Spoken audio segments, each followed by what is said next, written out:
Hello friends, welcome to the UGC NET commerce classes. आज हम पढ़ेंगे ग्रेचुइटी के बारे में।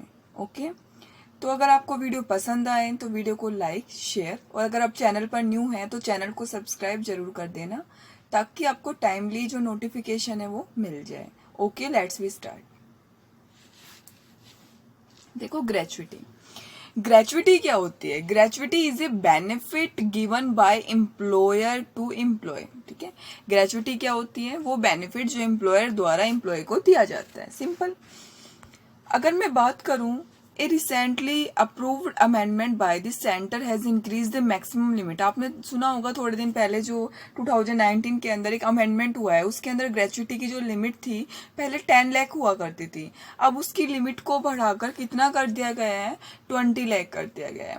तो आपके लिए जो अमेंडमेंट है वो भी लर्न करने बहुत ही इंपॉर्टेंट है। ठीक है, which come section 1010 of the income tax act. ठीक है, अब ग्रेचुइटी कौन से सेक्शन के अंदर आती है? देखो, दो क्वेश्चन बन गए यहाँ पर। एक तो ग्रेचुइटी की मैक्सिमम लिमिट बन गई, 20 लाख हो गई। ठीक है, और कौन से सेक्शन में आती है ग्रेचुइटी? तो सेक्शन 1010 में आती है। ठीक है, तो यहाँ से आपके दो क्वेश्चन पुटअप हो सकते हैं। ठीक है, दी CBDT central board of direct tax notification number serial number इतना 123E डेटेड 8 मार्च 2019 को। ठीक है, मैंने बताया था कि 2019 के अंदर ये अमेंडमेंट हुआ है, तो उन्होंने क्या करा 8 मार्च 2019 को कि जो क्लैरिफाई कर दिया कि exemption limit of ₹20 lakh would be applicable to the employees in the event of the retirement और डेथ और रिजाइनेशन। ठीक है, और disablement on the after 29 March 2080 से। तो यानी अब ग्रेचुइटी कितनी कर दी गई है? ग्रेचुइटी कितनी कर दी गई है? ठीक है, 20 लाख कर दी गई है, जो किस पे एप्लीकेबल होगी? तो एम्प्लॉयज इन द इवेंट जो रिटायरमेंट हो जाती है, डेथ हो जाती है, या जो रिजाइन कर देते हैं, ठीक है, रिजाइनेशन, और जो डिसेबल, ठीक है, तो उनके ऊपर ये अप्लाई होगा। Understanding the basis of gratuity. ठीक है, अब देखो ग्रेचुइटी का क्या बेसिस है। तो gratuity is a monetary benefit given by the employer. ठीक है, but not paid as the part of the regular monthly salary. The provision of the gratuity act govern by the payment of gratuity act 1972। यानी इसके जो provision है किसमें आते हैं?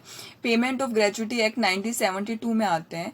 And it is given on the occurrence of any of the following event. कब दी जा सकती है? ठीक है, कौन से इवेंट के ऑक्यूर होने पर दी जा सकती है? ऑन सुपर एनवेशन, यानी मीन से employees who attend the age of retirement is said to be superannuation. मतलब जितनी उसकी रिटायरमेंट की एज थी उसने वो मतलब हो गई, उतनी रिटायरमेंट की उसकी एज हो चुकी है, तो उस केस में ऑन रिटायरमेंट या और रिजाइनेशन, अगर वो रिजाइन कर देता है, रिटायर हो जाता है। ऑन डेथ और डिसेबलमेंट ड्यू टू एक्सीडेंट या कोई बीमारी हो गई। ठीक है, the time limit of the 5 year shall not apply in case of the death. यानी जो टाइम लिमिट जो 5 ईयर है वो अप्लाई नहीं होगी अगर डेथ वगैरह का केस हो जाता है, डिसेबलमेंट ऑफ द एम्प्लॉय, या एम्प्लॉय है वो डिसेबल है काम करने में। It is mandatory for the employers to have completed a minimum of the 5 year in his service to be able to receive gratuity। भाई ग्रेचुइटी को रिसीव करने के लिए एम्प्लॉय के लिए जरूरी है कि कम से कम उसने अपनी सर्विस के ऊपर 5 साल तो कंप्लीट कर लिए हो। Okay, it is not available for intern और टेम्परेरी एम्प्लॉय। जो टेम्परेरी एम्प्लॉय उनको नहीं मिलती है ग्रेचुइटी। ठीक है, याद रखना। Employees covered under the payment of gratuity act. अब देखो इसमें दो तरह से देखेंगे, जो इम्प्लॉयज ग्रेचुइटी एक्ट के अंदर आते हैं और जो दूसरा नहीं आते हैं। तो employee covered under the payment of gratuity act है तो every individual working in a जो फैक्ट्री में, माइन में, ऑयल में field, port, railway, plantation, shop, establishment और एजुकेशन इंस्टीट्यूशन हैविंग 10 और मोर एम्प्लॉय और on any day in the preceding 12 month is entitled to gratuity. तो ग्रेचुइटी लेने के लिए क्या है? एबल है। ठीक है, जो यहाँ काम कर रहे हैं। Once the act become applicable to an employer even if the number of employ goes below 10, gratuity still applicable. ठीक है, तो अगर नंबर ऑफ एम्प्लॉय 10 से कम होंगे तो भी ये अप्लाई होगी। Calculation of the amount of gratuity exempted from the tax. अब कैसे निकालोगे? The list of the following is exempt of the tax. इन तीनों में से जो सबसे कम होगी वो क्या होगी? जो आपको एग्जाम्पशन लिमिट मिलेगी। क्या है? ठीक है, ये इंपॉर्टेंट है, यही याद करने की जो मेन चीज है, जो एग्जाम पॉइंट ऑफ व्यू से इंपॉर्टेंट है। तो कैसे निकालोगे? पहला तो लास्ट सैलरी में क्या आएगा? जो आपकी बेसिक सैलरी और डियरनेस अलाउंस आ गया। ठीक है, number of year of employment, और ये कैसे लेकर चलेंगे? नंबर ऑफ ईयर इनटू, ठीक है, लास्ट लास्ट सैलरी में क्या जोड़ेंगे, salary plus dearness allowance into number of year of employment, कितने ईयर हो गए उसको काम करते हुए, और इनटू 15/26 है।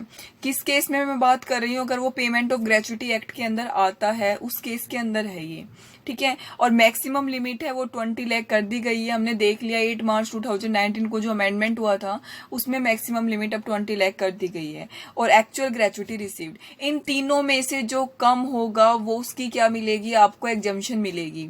एक्चुअल ग्रेचुइटी रिसीव्ड, या जो 20 लाख हो गया, या जो last salary into number of year service, कितने साल उसने काम कर लिया, इनटू 15/26 है, ठीक है। तो ये इन तीनों में से जो कम होगा वो क्या होगी, आपकी एग्जम्पशन लिमिट होगी। अब जो एम्प्लॉयज है नोट कवर्ड, ठीक है, तो इस केस में थोड़ा सा हल्का फुल्का चेंज होगा, बस जहां पर 15/26 था ना वहां 15/30 हो जाएगा, इतना चेंजमेंट होगा, ठीक है। तो देखो, तो देयर इज, अगर वो एम्प्लॉय है वो ग्रेचुइटी एक्ट के अंदर नहीं आता है तो उस केस के अंदर क्या एग्जम्पशन लिमिट होगी, तो there is a no law that restrict any employers from paying gratuity to this employ even if the organisation is not covered under the payment of gratuity act. The amount of gratuity payable to the employers can be calculated based on the half month salary for each completed year. देखो कैसे निकालोगे, तो इनमें से जो तीनों में से जो कम होगा वो क्या होगी, आपकी जो लिमिट होगी, ठीक है।